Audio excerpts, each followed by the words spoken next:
আসসালামু আলাইকুম প্রিয় মালয়েশিয়ান প্রবাসী বাংলাদেশি ভাইরা, আপনারা সবাই কেমন আছেন? আশা করি ভালো আছেন এবং নিরাপদে আছেন।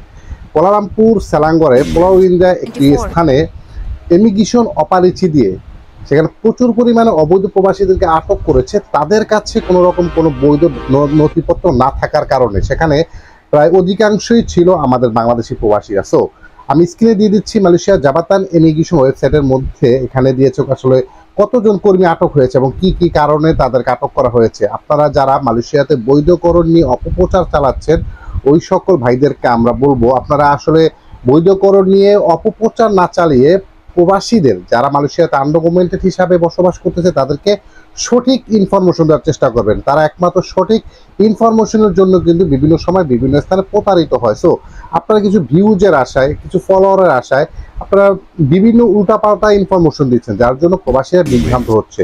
প্রত্যেকটা প্রবাসীকে বলবো যারা মালয়েশিয়াতে এই মতো অবৈধভাবে বসবাস করতেছেন, তারা যে যেখানে কাজ করেন না কেন একটু সতর্ক থাকার চেষ্টা করবেন। মালয়েশিয়াতে বিভিন্ন স্থানে অপারেচি দিচ্ছে।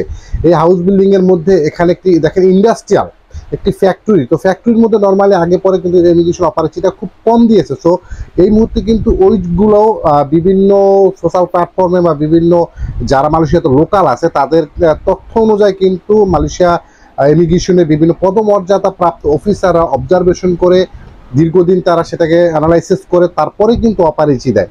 সো একই দিনে কিন্তু দুটি স্থানে অপারেচি দিয়েছে, সেখানে প্রচুর পরিমাণে বাংলাদেশেরাও আটক হয়েছে। সো আপনারা যারা এই মুহূর্তে ডকুমেন্ট বিহীন আছেন তারা অন্ততপক্ষে পাসপোর্টের ফটোকপিটা আপনাদের সাথে রাখবেন। অনেকে অবৈধ ভিসা মানে ইলিগেল ভিসাগুলো অনেক সময় সস্তা বিভিন্ন জায়গা থেকে আপনারা কিনে নিয়ে আসেন, সেগুলো সাথে রাখেন। আটক করার পরে 70% দেখা যাচ্ছে এখন প্রবাসীদের হাতে ই ভিসার একটা কপি, কিন্তু স্ক্যানিং করলেই কিন্তু আপনি ধরা পড়ে যাবেন যে মালয়েশিয়া ওয়েবসাইটে যে এখানে ভিসা চেক করে সেই ওয়েবসাইটে গিয়ে যদি চেক করা হয় তাহলে কিন্তু এখানে বুঝতে পারবে যে আপনার ভিসাটা ইলিগেল। সো আপনার শাস্তি কিন্তু দ্বিগুণ হয়ে দাঁড়াবে। যদি আপনার হাতে কোনো রকম কোনো ডকুমেন্ট না থাকে সেক্ষেত্রে কিন্তু আপনার একটা কেস হবে।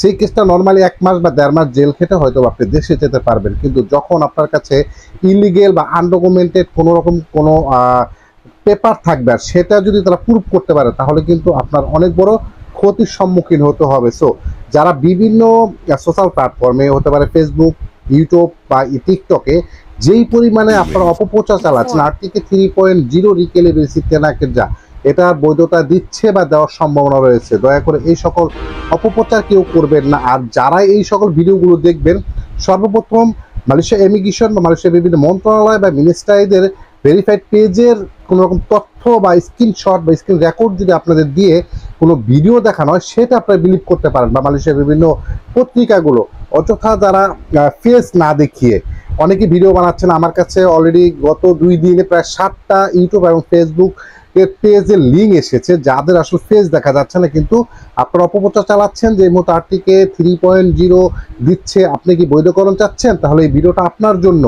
রিসেন্টলি মালয়েশিয়াতে বৈধকরণ দিচ্ছে, এই সকল কথা বলে প্রবাসীদেরকে বিভ্রান্ত করতেছেন। আর ইমিগ্রেশন অপারেচির সাথে এই বৈধতার সাথে কিন্তু অনেক বড় একটা সম্পর্ক রয়েছে। অনেকে ভাবতেছে আমি দেশে যাব না, যেহেতু বৈধকরণ দিচ্ছে বা রিসেন্টলি দেবে সেই পারপাসে কিন্তু অনেকেই মালয়েশিয়াতে থেকে যাচ্ছে, কিন্তু যখন ইমিগ্রেশনে অ্যারেস্ট হয় তখন কিন্তু বড় ধরনের সমস্যা ওই সকল প্রবাসীদের পড়তে হয়। তো আপনারা যারা মালয়েশিয়া থেকে আনডকুমেন্টেড আছেন বা দেশে যাওয়ার চিন্তা ভাবনা করেছেন 2026 এপ্রিলের 31 তারিখ পর্যন্ত যেহেতু এই অবৈধ প্রবাসীদের দেশে যাওয়ার সুযোগ থাকবে, এই দিকটা আপনি অপেক্ষা না করে আপনি এখনই চলে যেতে পারেন। আর যারা থাকবেন অবশ্যই সতর্ক থাকবেন। আর এই যে যারা অপপ্রচার করে অন্তত তাদের ভিডিও দেখলেও আপনি ওই সকল ভিডিও দেখে বিভিন্ন এজেন্সির সাথে কমিউনিকেশন করা থেকে বিরত থাকবেন, কারণ মালয়েশিয়াতে এই মুহূর্তে বৈধতা দেওয়ার সম্ভাবনা খুবই কম এবং ইমিগ্রেশন অপারেচি ক্রমাগত বেড়ে যাবে এবং এটা অব্যাহত থাকবে। মালয়েশিয়াতে জিরো টলারেন্স করে দেবে। মালয়েশিয়া স্বরাষ্ট্রমন্ত্রী সাইফুদ্দিন নাসারুল ইসমাইল স্যার কিছুদিন আগে এটা বলেছে, কোনো ছাড় হবে না অবৈধ প্রবাসীদের নিয়ে। তো সকলে ভালো থাকবেন,